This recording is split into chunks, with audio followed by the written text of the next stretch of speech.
자, 원전이 위태롭습니다. 미 돌발 변수의 등장으로 인해서 우리 시장의 앞으로의 흐름들이 궁금하신 분들 많을 텐데요. 시장에 대한 이야기 나눠보겠습니다. 워낙 아는 이슈이기 때문에 아시는 분들은 이미 다 알고 계실 텐데 세계에서도 원전의 필요성이 다시 한번 더 커지고 있다. 말을 해도 과언이 아닙니다. 원전 얘기 오늘 해보겠습니다. 체코 원전만 해도 어마어마한데 최 부문장님, 이 세계 원전 시장 규모가 좀 어떻게 되는지 그거부터 좀 파악하겠습니다. 일단 지금 원전 시장 같은 경우는 신재생이랑 좀 마찬가지예요. 이제 AI 트렌드가 확산이 되게 되면은 그에 따른 좀 데이터 수요에 대한 데이터 센터에 대한 수요량이 좀 많아질 수밖에 없는 부분들. 그럼 당연히 이제 그에 따라서 자연스럽게 전력량 부분들이 좀 필요시가 될 수밖에 없는 상황인데 그렇게 되면 이제 결국 구조적으로 좀 따라올 수밖에 없는 산업군 중에 하나가 좀 원전과 또 신재생 쪽이라고 좀 보시면 됩니다. 그렇기 때문에 이제 세계 원전 시장 규모 같은 경우는 시간이 지나면 지날수록 계속해서 커질 수밖에 없는 캐파가 좀 계속해서 증가를 할 수밖에 없는 좀 그런 구조적인 위치에 좀 있다라고 보시면 되고요. 그래서 지금 2035년까지 한 1,653조 원 규모 정도의 지금 시장 규모를 예상을 하고 있는 상황입니다. 그만큼 지금 막대한 지금 시장 규모를 예상을 하고 있는 상황에서 원전에 대한 부분들의 추진력 부분들이 실질적으로 좀 기업 내에서도 충분히 좀 수혜로 이어질 수밖에 없는 좀 그런 구조적인 좀 산업군에 좀 위치를 해주고 있다라고 보시면 되고요. 다만 이제 원전주들 같은 경우가 이제 앞전 한 2년, 3년 전과는 조금 다른 시각으로 좀 보셔야 되는 부분들은 앞전에서는 좀 원전에 대한 이슈가 나오게 되면은 이제 단기간에 좀 어느 정도 주가가 좀 급등력이 나온다라든지 좀 모멘텀이 강화가 되는 부분들이 굉장히 좀 많긴 했지만 최근 같은 경우는 일단 체코 원전 수주의 기반으로 인해 가지고 국내 기업들 같은 경우가 이제 실질적인 수출에 대한 이제 하나의 좀 발돋움을 지금은 좀 얻어진 상황이죠. 그러다 보니까 이제 실질적으로 원전주들 같은 경우가 이제는 실적이 좀 좋아질 수가 있는 그런 기대감까지도 일단은 지금은 들어와 줄 수가 있는 그런 시점이다 보니까 앞쪽에 대한 원전 모멘텀과는 조금 성격이 다르다고 보시면 됩니다. 지금의 모멘텀 같은 경우는 한번 이어지게 되면은 단발성 이슈라기보다는 좀 스윙 관점, 좀 시간적인 여유 부분들의 모멘텀이 좀 강화가 되는 그런 구조적인 산업군에 지금 위치를 해주고 있는 상황이다 보니까 저는 오히려 이제 원전 시장 규모 같은 경우는 지속적으로 좀 증가를 해줄 가능성이 굉장히 높다고 보고 있는 상황입니다. 그렇기 때문에 원전주들 같은 경우 최근에 좀 우려감으로 인해서 주가가 좀 많이 하락이 좀 나와주고 있는 상황이지만 저는 일단은 원전주들 이제는 좀 관심을 계속해서 가질 필요성이 있다라고 보고 있는 상황입니다. AI 성장으로 인해서 아무래도 원전에 대한 필요성이 더욱더 대두될 거다. 앞으로의 시장에 대해서도 얘기해 주셨는데 2035년까지 1,600조 가량의 규모의 시장이다라고 하면 진짜 어마어마한 거다라는 걸 좀 느낄 수 있죠. 보면은 세계 체코 원전 수주 한 켠에서는 경제 활성의 마중물이 될 것이다라고 하면서 원전 섹터에 대해서 아주 긍정적인 얘기들이 많습니다. 원전 수주 규모 기대 효과 우리가 아까도 살짝 얘기는 해주셨지만 이슬이 우리 대표님께서 보셨을 때 그 기대 효과를 좀 한번 받아볼까요? 체코 원전 수주 기대 효과는 어느 정도일까요? 일단은 뉴스화가 된 거는 24조 원 정도로 좀 파악이 되고 있는데 여기 이게 지금 24조 원이 중요한 게 아니고요. 결국에는 지금 이제 그 체코 관련해서 이제 2기까지 추가 수주를 하면은 앞으로 40조에서 50조 원까지 늘어날 수 있다라는 점 이런 부분들을 봤을 때 굉장히 좀 어떤 파급 효과가 좀 기대가 되고 있는 상황입니다. 그리고 어쨌든 원전에서 이제 그 해외 수출 이런 부분들도 좀 많이 늘어날 수 있는 그런 부분이고요. 이런 부분들을 봤을 때 이제 원전에 대한 어떤 그런 성장성은 좀 담보가 되어 있는 게 아닌가라고 판단이 되고 있습니다. 물론 이게 진짜 실질적으로 이제 이루어져서 어찌됐든 이제 설비를 하고 건설을 해야지만 또 이게 이제 매출액으로 이어질 수 있는 부분인데 현실화가 되냐 안 되냐가 이 부분이 좀 굉장히 중요할 것으로 좀 보여지고 있고요. 만약에 된다라고 했을 때 사실상 이제 그 파급 효과는 어마어마합니다. 그래서 전방위 산업에서 지금 전력에 대한 난은 계속해서 좀 이어지고 있는 상황이기 때문에 결국에 이제 원전에 대한 수요는 늘어날 수밖에 없다라는 점, 이 부분을 참고해 보시면 좋을 것 같고요. 그리고 이제 우리나라 그 원전 같은 경우에 사실 최근 들어서 굉장히 좀 기술력에 대해서 인정을 많이 받고 있는 상황이거든요. 원래는 이제 그 프랑스가 원전 대국이었습니다만은 지금 이제 우리나라가 제치고 우선 협상자 대상이 이제 된 상황입니다. 그래서 이 원인을 봤더니 우리나라 같은 경우에 지금 기술이 좋고 또 가격 경쟁력도 좀 갖추고 있다라고 좀 보시면 될 것 같은데 특히나 이제 그 빨리빨리 속도가 이제 굉장히 좀 빠르다 보니까 이런 부분들이 이제 좀 인정을 받고 있는 것으로 보여지고 있고요. 사실상 지금 유럽 같은 경우에는 이제 원전 1기 건설을 하는데 최소 5년에서 한 10년 정도 걸립니다. 우리는 어때요? 우리는 한 3년 정도 몇 배가 그렇게 네. 축소가 되네요. 그렇죠. 그래서 네. 이게 사실상 근데 기술이 또 나쁜 건 아니거든요. 뭐 근데 유럽 속도도 굉장히 그쵸. 빠르고. 근데 이제 가격도 이제 그 프랑스와 비교했을 때 거의 절반 가격도 안 됩니다. 그래서 프랑스 같은 가성비도 있네요. 네, 그렇죠. 그래서 킬로와트당 거의 7,500달러 수준인데 우리나라 같은 경우에는 뭐 킬로와트당 지금 한 3,500달러 정도. 이렇게 봤을 때 사실상 뭐 여기서 이제 원전 수주가 성공적으로 끝난다라고 하면은 다른 나라까지도 좀 진출할 가능성이 상당히 좀 높다라는 거죠. 그래서 이런 부분들을 보시면 좋을 것 같고요. 그리고 이제 원전을 이제 설치를 할 때 그것뿐만이 아니고 기타 이제 뭐 운영도 해야 되고 이제 그 보수도 해야 되고 유지도 해야 되기 때문에 낙수 효과가 좀 발생을 할 수밖에 없습니다. 특히 이제 원전 연료도 이제 매입을 해야 되죠. 그래서 이런 부분들을 봤을 때 이제 중소기업들까지도 이런 낙수 효과가 좀 발생을 할 수 있다라는 거 이런 부분들도 좀 긍정적으로 보시면 좋겠다라는 말씀 드리도록 하겠고요. 오늘 관련주들의 좀 하락이 이어지고 있는데 오히려 좀 이렇게 많이 눌렸을 때 이런 저가 매수에 좀 타이밍이 될 수 있지 않을까라고 좀 조심스럽게 말씀드려보도록 하겠습니다. 지금이 저가 타이밍이다라고 원전에 대한 또 섹터를 차트적인 측면으로 얘기를 해주셨는데 키맨은 결국에는 이게 좀 잘 풀리느냐 성사가 되느냐 이런 거가 또 키맨이 될 것 같습니다. 성장성에 대해서는 좀 담보되어 있다로 정리를 좀 해볼게요. 24조 규모가 또 중요한 건 아니라고는 했지만 또 규모만큼이나 어마어마하게 또 리스크가 있는 것은 미국의 또 웨스팅 하우스의 발목이 아닌가 싶습니다. 왜 우리 K 원전을 이렇게 발목을 잡고 안 놔주는 건지 여기에 대해서 좀 의구심을 갖는 부분들이 계시더라고요. 네네. 일단 이제 웨스팅하우스에서 말을 하는 것은 이제 자사의 원천 기술을 한수원이 좀 침해를 했다라는 부분들로 지금 가져갔다. 미국에다가 그렇죠. 이제 그 미국에서 이제 소송을 걸어가지고 일단 장기화가 되고 있는 상황입니다. 근데 이게 결국에는 국내 기업들한테는 단기적으로 좀 상승을 해줄 수 있을 만한 모멘텀이 일단은 지금은 어느 정도 좀 살짝 불확실성이 좀 리스크가 좀 커질 수밖에 없는 상황인 거죠. 왜냐하면 지금 체코 원전을 따내고 나서 내년 3월 시한까지 일단은 마무리가 돼야 되는 상황입니다. 그래서 미국과의 지금 소송 부분들이 내년 3월 이내에는 웨스팅하우스랑 좀 어느 정도 마무리가 돼야만이 체코 원전에 대한 부분들이 불발이 안 될 가능성이 굉장히 높은 상황이죠. 실질적으로 지금 상황에서 웨스팅하우스가 계속해서 자사원천 기술에 대한 부분들을 침해에 대한 부분들 소송을 걸게 되면은 실질적으로 지금 국내 뭐 정부 같은 경우도 지금 웨스팅하우스랑 만나가지고 어떤 뭐 협력 부분들을 지금은 갖춰 나가고 있다고 하는데 실질적인 이제 키워드는 아직까지 뚜렷한 성과가 안 나오고 있다는 거거든요. 결국 이제 뚜렷한 성과가 나오지가 않는다라고 하게 되면은 실제적으로 지금 원전주들이 다시 위로 올라갈 수 있을 만한 모멘텀이 약화가 될 수밖에 없는 상황입니다. 왜냐하면 체코 원전을 계기로 해서 유럽발에 대한 뭐 시장 공략이라든지 해외 쪽에 대한 뭐 수주 프로젝트 진행이라든지 이런 부분들이 좀 발돋움을 할 수 있을 만한 그런 계기가 될 수가 있는 상황인데 일단 체코 원전에서부터 어느 정도 발목이 막히게 된다고 하게 되면은 실질적으로 그 기대감으로 인해서 주가를 끌어올려 왔던 부분들이 되돌림도 상당히 좀 많이 나올 가능성이 굉장히 높다라는 거죠. 그래서 이제 대표적으로 우리가 이제 원전하게 되면 보는 기업이 두산 에너빌리티를 좀 많이 볼 수밖에 없는 상황인데 최근에 수급만 놓고 봐도 기관과 외국인에서 체코 원전에 대한 수주 기대감이 들어왔을 때 당시에는 연속적인 순매수세가 굉장히 많이 들어왔었거든요. 근데 최근에는 변동성이 굉장히 강화가 되고 있습니다. 물론 이제 매수세가 아예 안 들어오는 부분들은 아닙니다. 매수세가 들어와주고는 있지만 핑퐁에 대한 이런 수급적인 부분들이 계속해서 이어지고 있는 상황이고 연기금도 최근 들어서 지금 두산 에너빌리티 쪽에 대한 규모가 조금씩 줄어들고 있는 상황이거든요.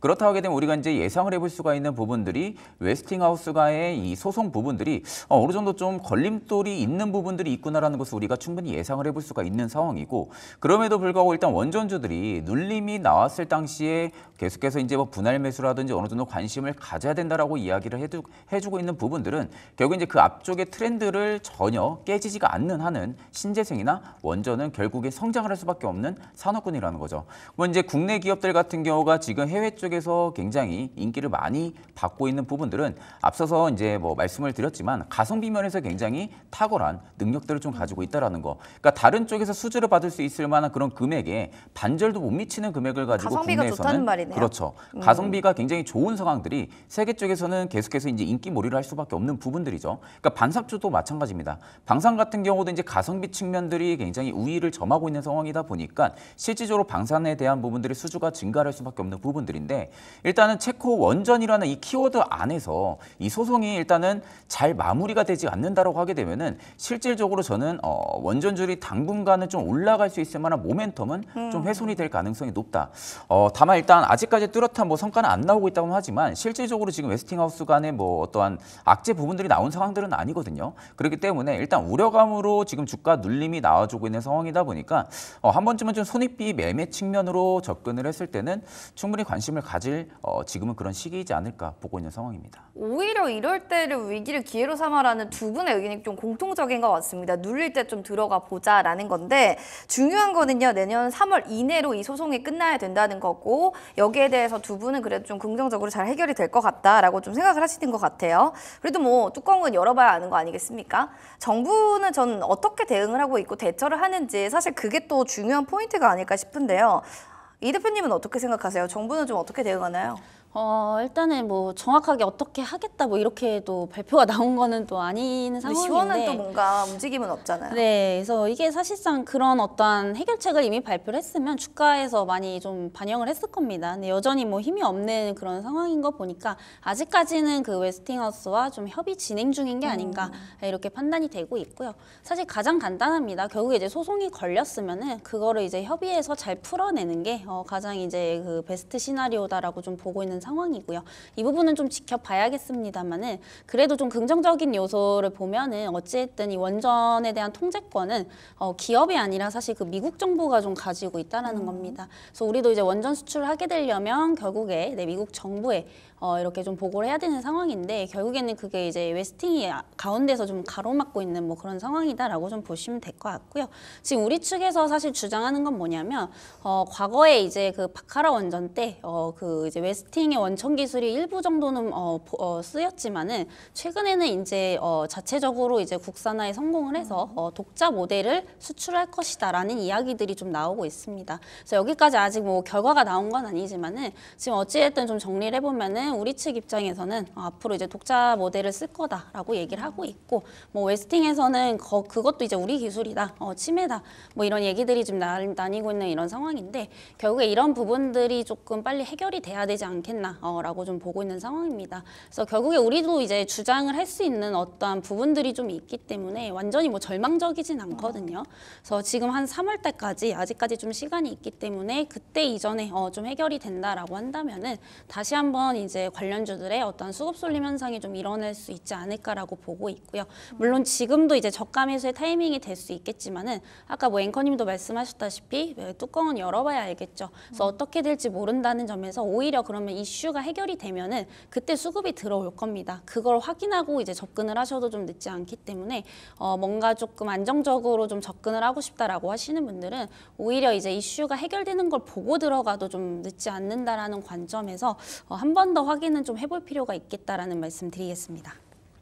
그러니까 뭐 투자자분들은 기다리는 수밖에 없을 것 같고 일단 추세가 올라오는 거 보고 들어가도 늦진 않는다라는 겁니다. 정부의 좀 적극적인 이런 뭔가 움직임들이 있는 게 좀 중요하지 않을까.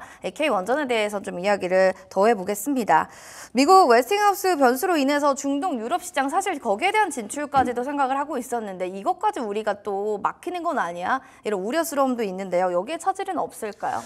일단 이제 웨스팅하우스와의 이 미국발 변수로 인해서 이제 많은 투자자분들이 그게 그렇게까지 중요한 부분들인지라는 생각들을 좀 굉장히 많이 하시는 분들이 많더라고요. 근데 결국에 이제 우리나라가 이제 원전을 수출하려면은 미국 측에서 동의를 받아야 됩니다. 근데 미국 측에서 동의를 받다라기보다는 웨스팅하우스에서 동의를 받아야 돼요. 그러니까 원천 기술을 가지고 있는 웨스팅하우스 측에서 동의를 받아야만이 원전 수출이 가능한 부분들입니다. 그러니까 그 이유가 지금 미국에서 이제 에너지부 수출 신고 권한을 웨스팅하우스가 가지고 있는 상황이다 보니까 실질적으로 웨스팅하우스와의 타협이 이루어지지가 않는다고 하게 되면은 웨스팅하우스 입장에서도 굳이 동의를 할 이유가 없는 거죠.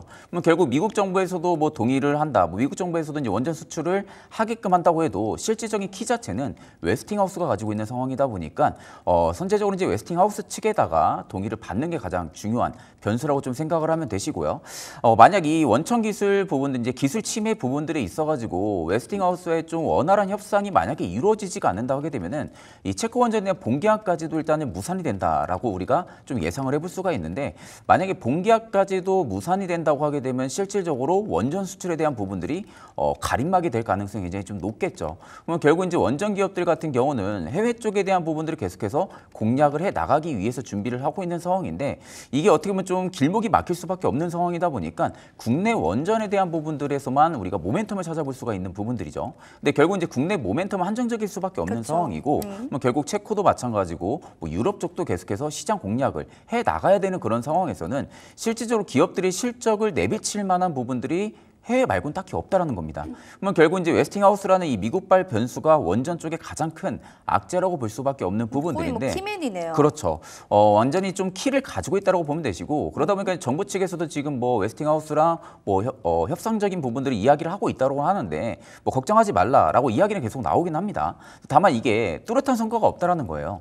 성과가 없는 상황에서 걱정하지 말라라고 이야기만 하는 부분들은 뭐 누구나 다 할 수 있는 이야기잖아요. 그러다 보니까 실제적으로 아직 뭐 뚜렷한 오픈된 이슈거리가 아직은 없는 상황이다 보니까 원전주들이 아직까지 힘을 못 내고 있는 상황이고 만약에 이게 우려감으로 종식을 된다고 하게 되면은 지금의 주가 자체도 굉장히 고평가가 될 수밖에 없는 상황이에요. 그러니까 지금의 주가도 결국 체코 원전의 고가 기준부터 많이 빠지기는 했지만 아직 뚜렷한 실적이 나오고 있는 상황들이 아니잖아요. 그러면 결국 이제 주가의 PBR 측면으로만 접근을 했을 때는 지금의 주가도 고평가라고 인식을 할 수밖에 없는 상황입니다. 그러니까 그런 측면을 전부 다 우리가 이제 색깔을 좀 없애려면은 결국 체코 원전이 가장 중요한 부분들일 수밖에 없는 부분들이고 이런 부분들을 우리가 좀 생각을 한다고 하게 되면은 결국 이제 신시장 개척에 있어서 걸림돌이 충분히 될 수밖에 없는 부분들. 다만 이제 이게 만약에 웨스팅하우스와의 좀 원활한 협상이 된다고 하게 되면은 주가가 먼저 반응을 할 겁니다. 주가가 아마 이슈보다도 먼저 반응을 할 건데 지금까지 움직이는 측면만 딱 놓고 보면은 아직까지 뚜렷하게 웨스팅하우스 간의 어떠한 좀 이슈거리가 없는 상황이다 보니까 주가가 계속해서 혼조세 양상을 좀 보여주고 있다라고 보면 되시고 그럼에도 저는 일단은 뭐 원전주들은 항상 뭐 그래도 똑같습니다. 좋다? 네, 그렇죠. 네, 뭐 결국에는 알겠습니다. 클 수밖에 없는 그런 좀 배타적인 성격을 가지고 있기 때문에 네. 충분히 관심을 가질 필요성은 있다고 보고 있습니다. 얘기를 들어보면 그래서 이게 좀 들어가야 되나 말아야 되나 계속 고민되실 것 같기는 해요. 결국 키맨은 웨스팅하우스고 하우스에서 어떻게 좀 나오고 있는지 그 부분에 따라서 우리 K 원전의 앞으로의 방향성이 좌지우지 좀 될 것 같긴 합니다. 이 부분은 잘 좀 체크해 보셔야 될 것 같아요.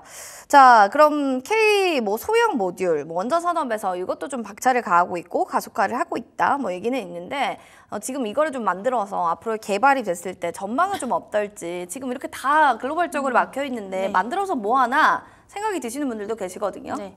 일단은 뭐 원전 산업이 잘 돼야지 SMR도 좀 의미가 있겠지만은 어쨌든 이제 SMR 자체만으로 놓고 봤을 때 무조건적으로 지금 개발을 할 수밖에 없는 그런 이제 산업이거든요. 특히나 이제 그동안 대형 원전에 대한 가장 큰 문제점이 뭐였냐면은 이제 안정성입니다. 그래서 과거에 뭐 체르노빌, 후쿠시마 이런 화재 사건도 이제 많이 발생을 했었고요. 그렇기 때문에 이제 이 소형 모듈이 그런 부분들을 어느 정도 단점을 보완을 해줄 수가 있기 때문에 향후의 안정성 문제 때문이라도 계속해서 기술 발전은 좀 될 수밖에 없다. 이렇게 좀 보여지고 있는 상황이고요. 그리고 이제 신재생 에너지에 대한 어떠한 그 필요성이 좀 부각이 될수록 같이 발전을 할 수밖에 없다라고 좀 보시면 될 것 같습니다. 그래서 우선은 이제 대형 원전 같은 경우에는 그 이제 대용량 출력이 이제 고정되어 있다라고 보시면 될 것 같은데 이 SMR 같은 경우에는 그런 이제 전력 수급의 변화에 좀 대응을 할 수 있기 때문에 굉장히 좀 탄력적입니다. 그래서 앞으로 이제 그 신재생 에너지와의 공존 가능성도 좀 높아지고 있기 때문에 결국에 이제 신재생이 발전을 하면은 SMR 쪽도 같이 갈 수밖에 없다라고 좀 보여지고 있고요. 실질적으로 지금 조선 쪽에서도 이 SMR 선박이 굉장히 좀 그 부각을 받고 있는 그런 상황입니다. 그래서 앞으로 이제 모든 산업이 결국에 저탄소, 탈탄소로 갈 가능성이 높기 때문에 이 SMR은 지속적으로 이제 중장기적 관점에서 관심을 좀 가지실 필요가 있다라고 좀 보고 있고요. 물론 지금은 이제 대형 원전이 이제 압도적으로 수요가 많지만은 결국에는 이제 발전이 될 수밖에 없다라는 거 이 부분 좀 참고를 해보시면 좋을 것 같고요. 그리고 이제 SMR 같은 경우에 또 한 가지 그 장점을 좀 말씀을 드리자면은 대지 면적이 많이 좀 필요가 없다라는 네. 거. 그리고 이제 그 공사비에 대한 어떤 리스크가 굉장히 좀 적다라는 거. 이런 부분들 이제 장점이 사실상 일반 대형 원전하고 비교했을 때 훨씬 더 많다라고 좀 보시면 될 것 같아요. 그래서 이런 부분들을 봤을 때 충분히 이제 산업에 대한 어떠한 그런 전망 자체는 굉장히 좀 좋다라는 밝다. 점. 네. 그리고 이제 뭐 조선뿐만이 아니라 향후에 이제 관련돼서 대부분의 산업과도 이제 엮일 가능성이 상당히 높다라는 겁니다. 그래서 SMR 관련해서도 지속적인 좀 관심을 가지시면서 좀 보시면 좋겠다라는 말씀드리겠습니다. 우리 이 대표님은 그래도 원전 쪽 좀 그래도 긍정적으로 보시는 것 같아요. 원전도 밝은 미래 그리고 또 관련한 또 소형 모듈 원전에 대해서도 긍정적인 이야기 계속 뷰 전해주셨습니다. 자 그러면 최지룡 본부장님의 원팩 조합도 궁금하실 것 같은데 마감장에 어떤 종목들 보면 좋을지 먼저 종목들 만나보시죠. 자, 성곽밴드, 우진, 두산에너빌리티, 보성파워텍 다양하게 있는데요. 최진욱 본부장님의 원픽주는 뭘까요? 역시나 대형주 두산에너빌리티 한번 살펴보겠습니다. 그러니까 큰 거, 무거운 거 1등 보자 이렇게 또 생각하면 되나요? 네네. 일단 원전주들이 전반적으로 전부 다 빠진 상황이잖아요. 그러다 보니까 실질적으로 대장주 역할을 하고 있는 두산 에너빌리티 쪽에서에 대한 기술적 반등이 좀 강하게 들어와 줄 가능성이 좀 높다고 보고 있는 상황이고요. 일단 이제 체코 원전에 따라 가지고 중장기적인 성장 동력은 이미 확보를 했다라고 보시면 됩니다. 좀 그로 인해 가지고 오히려 지금 두코반이라든지 뭐 테밀린 부지 쪽에서도 2기 추가 수주까지도 우리가 좀 기대를 해볼 수가 있고 결국 이제 체코 원전에 대한 부분들이 확실시 좀 되고 긍정적으로 바뀐다고 하게 되면은 유럽 시장 확대까지도 일단은 기대를 해볼 수가 있는 상황입니다. 그래서 이미 뭐 원전에 대한 부분들이 해외 쪽에서 캐파 증설을 하기 위한 이 예산 자체는 두산 에너빌리티 측면에서 전부 다 지금 확보를 해둔 상황이다 보니까 실제적으로 어느 정도 먹구름만 좀 거쳐진다고 하게 되면은 공격적인 좀 추진 방향을 두산 에너빌리티 측면에서 좀 잡아줄 가능성이 굉장히 좀 높다고 보고 있는 상황이고요. 국내 같은 경우도 지금 가스 복합 화력 수주 역시도 일단은 기대를 해볼 수가 있는 상황이다 보니 뭐 해외, 국내 할 거 없이 충분히 이 수주 능력만 놓고 본다 하게 되면은 두산 에너빌리티의 좀 실적은 충분하게 좋아질 가능성이 좀 높다고 보고 있는 상황입니다. 또한 지금 손익비 측면으로만 놓고 봐도 지금 이제 손절 라인은 좀 짧고요. 목표 라인을 좀 길게 잡을 수 있는 구간까지 많이 내려와 준 상황이거든요. 그래서 지금 외국인들의 보유 비중 역시도 지금 많이 좀 줄어들고 있는 부분들이 아니라 고가권을 계속해서 좀 비중 확대를 지금 유지를 하고 있는 상황이고 기간이 조금은 매도세를 좀 보여주고 있는 상황이긴 한데 그래도 아직까지는 좀 물량을 좀 많이 가지고 있는 상황입니다. 그러다 보니까 일단은 지금 메이저들의 지금 수급이 아직은 빠져나가지 않았다라는 측면으로 바라볼 때는 충분히 관심을 가질 필요성이 있지 않을까라고 보고 있고 만약에 두산 에너빌리티를 지금은 매수를 해서 좀 가지고 가신다라고 하게 되면은 저는 일단 손절 라인 한 15,000원대로 좀 보고 있는 상황이고요. 그리고 목표 라인을 첫 번째로 한 22,000원대를 좀 보고 있는 상황인데 만약에 22,000원대까지도 충분하게 주가가 돌파 흐름들이 나온다고 하게 되면은 23,000원에서 25,000원대까지 이 레인지 박스권 내에서 마지막 좀 목표 수량까지도 좀 챙겨 가시면은 어떨까 싶습니다. 15,000원에서 거기서 또 올라간다면 22,000원까지 또 얘기를 해주셨습니다. 기대해 볼 만하다, 뭐 반등들도 나올 거다라고 했으니까 메이저 수급들의 체크만 잘 해보시면 좋을 것 같아요.